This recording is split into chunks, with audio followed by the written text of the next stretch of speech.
El exministro de Planificación y de Fomento, Werner Corrales, ha descrito el cuadro de la economía venezolana y lo que él dice es la necesidad de buscar una transición y un cambio de gobierno y de modelo.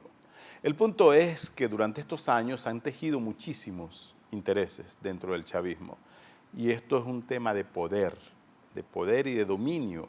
¿Usted cree de verdad que el gobierno podría ir al extremo de un presidente como Nicolás Maduro, que cada vez se aferra más, usando varias herramientas, podría estar dispuesto en algún momento a decir, yo renuncio, vengan, pasen ustedes, siéntense y hagan su transición? Te voy a hacer una caricatura. Cuando se hace críticas o se dice que no es creíble la vía de una posible renuncia, la gente pareciera imaginarse que es que unos políticos de oposición en un cóctel moviendo su whisky le van a decir, oye Nicolás, ¿por qué no renuncias? No, la cosa no es así. En realidad, los regímenes dictatoriales más fuertes, a quienes se suponía sólidos como una roca, fueron abandonados por quienes le daban su poder. Cuando Pinochet pierde el plebiscito del año 89, en realidad existe dentro del régimen de Pinochet una presión de algunos actores de las Fuerzas Armadas que le dicen, mire, general, mídase. La misma dictadura de Videla, regímenes aún peores, han tenido, peores en el sentido de ser totalitarios, no solamente dictaduras militares, han tenido en su seno descontentos quienes le han quitado el apoyo. Te tomo el ejemplo venezolano de 1958, la penúltima dictadura venezolana. ¿Salió Marcos Pérez Jiménez por un golpe militar o fue la presión de la gente que hizo que la institución armada le quitase su apoyo? El 31 de diciembre de 1957 nadie creía que un régimen que se decía régimen de las Fuerzas Armadas, tú no habías nacido probablemente o eras muy niño, pero Pérez Jiménez nunca se juramentó frente al Congreso. Pérez Jiménez se juramentó frente al, se llamaba Estado Mayor General, porque ese era un régimen de las Fuerzas Armadas. Bueno, nadie creía que a él le iban a quitar el apoyo.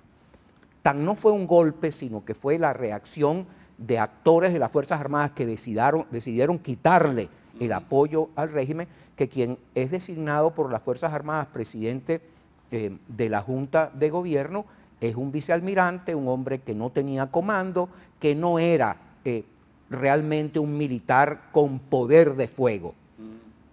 Hay una diferencia enorme con lo que pasó en 1945. En 1945 venía cocinándose un golpe de las Fuerzas Armadas y Acción Democrática se suma a ese golpe. Y por eso dura nada más 3 años. Es muy distinto un golpe militar del hecho de que frente a la presión de la sociedad, las Fuerzas Armadas le quiten el apoyo al gobierno. La diferencia, duró 3 años el gobierno civil entre el 45 y el 48 y duró 40 años el gobierno civil entre 1958 y 1998. Que por cierto al el expresidente Carlos Andrés Pérez también le aplicaron un golpe frío en este caso, vía Congreso.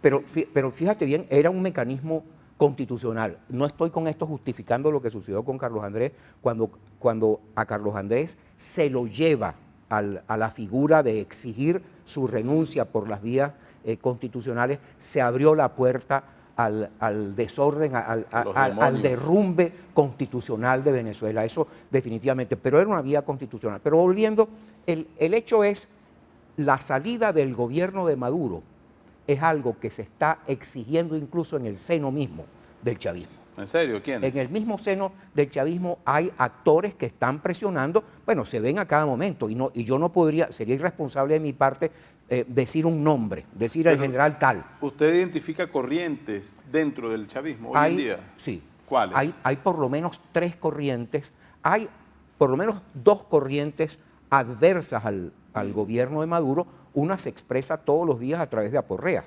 otras se expresan en... Aporrea, que es una página web, aporrea.com, donde sí, escriben los disidentes. Escriben los disidentes, pero escriben todavía además gente que también apoya al gobierno de Maduro. Pero hay otros, por ejemplo, el mismo exministro Giordani acaba hace 4 o 5 días acaba de dar unas declaraciones muy duras frente a lo que está haciendo el gobierno, cómo está manejando la crisis el gobierno. Pero no quisiera extenderme mucho sobre esto para poder tener un tiempo para hablar de lo que son las propuestas de qué hacer en una transición. La transición es el proceso que va del momento en el que por vías constitucionales se cambia este régimen y cuando se comienza nuevamente a circular por unas vías democráticas, porque este gobierno ha destruido instituciones. No es imaginable que el mismo día que se vaya este gobierno retomamos la vida democrática, porque las instituciones, muchas instituciones políticas, económicas han sido destruidas. Eso hay que reconstruir. O secuestradas. Algunas fueron secuestradas, pero algunas fueron totalmente destruidas. Entonces, hay 3 condiciones que se plantean para un programa de transición: que sea constitucional la llegada al poder de un nuevo gobierno democrático. Esa es la primera. Definitivamente tiene que ser constitucional. Está descartado un golpe militar, aunque no está descartado que las instituciones venezolanas le quiten el apoyo al gobierno para poder salir de él. Segundo, debe ser manejada mediante políticas que la hagan pacífica. Y eso exige de la reconciliación. Después quiero volver sobre ese el tema punto. de reconciliación es fundamental. Y el tercer punto es, hay que manejarla para que sea irreversible. No debemos comenzar una transición y de repente por errores de política ver que estamos regresando a su origen. Por ejemplo, te doy ejemplos de transiciones que fueron irreversibles y transiciones que fueron reversibles. La transición de la dictadura de Pinochet a la democracia chilena fue irreversible. La transición de del modelo protototalitario nicaragüense de los sandinistas de los 80, la transición al gobierno Chamorro finalmente se revirtió. Ese fue un proceso reversible. Necesitamos que nuestra transición se maneje con 3 condiciones nuevamente. 1, vías constitucionales. 2, pacífica. 3, irreversible. Las vías constitucionales ya te expliqué. Hay muchas vías que te establece la Constitución. Para hacerla pacífica es indispensable la reconciliación en las bases. No es imaginable una sociedad venezolana con la mitad enfrentando a la otra mitad. Tenemos que promover tenemos que promover que en las bases nos reconciliemos, se despolarice Venezuela. Hay un punto de partida que hay que acabar con el mensaje diario o horario, el mensaje de la violencia, del odio que promueve este gobierno, de la confrontación. Pero también hay que esperar de la clase media que tenga una postura solidaria, porque el caldo de cultivo del cual se valió Chávez para sembrar todo este odio era o fue, todavía sigue siendo una exclusión social enorme.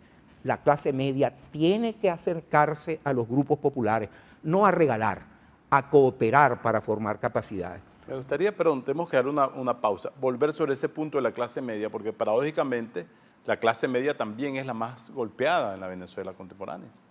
Definitivamente. Conversamos con el economista Werner Corrales, exministro de Planificación y de Fomento, también un crítico agudo de la situación y de la política del chavismo. Propone una transición. Esto es Análisis Venezolano. Regresamos en breve con ustedes. Quality Engines Auto Sale. Si no tienes Social Security ni crédito, nosotros lo resolvemos. Ven con la licencia americana o de tu país y de aquí te vas manejando. Te aprobamos el financiamiento del vehículo que tanto te hace falta. En Quality Engines tenemos muchos modelos para escoger. Nos adaptamos a tu estilo. Nuestra dirección, 361 Northwest 36th Street, Miami. www.quality-engines.com. Quality Engines Auto Sales. La nueva manera de hacer tus compras. Deja que todo llegue a tus manos. MyClick Supermarket, supermercado en línea. Elestimulo.com, noticias que te mueven.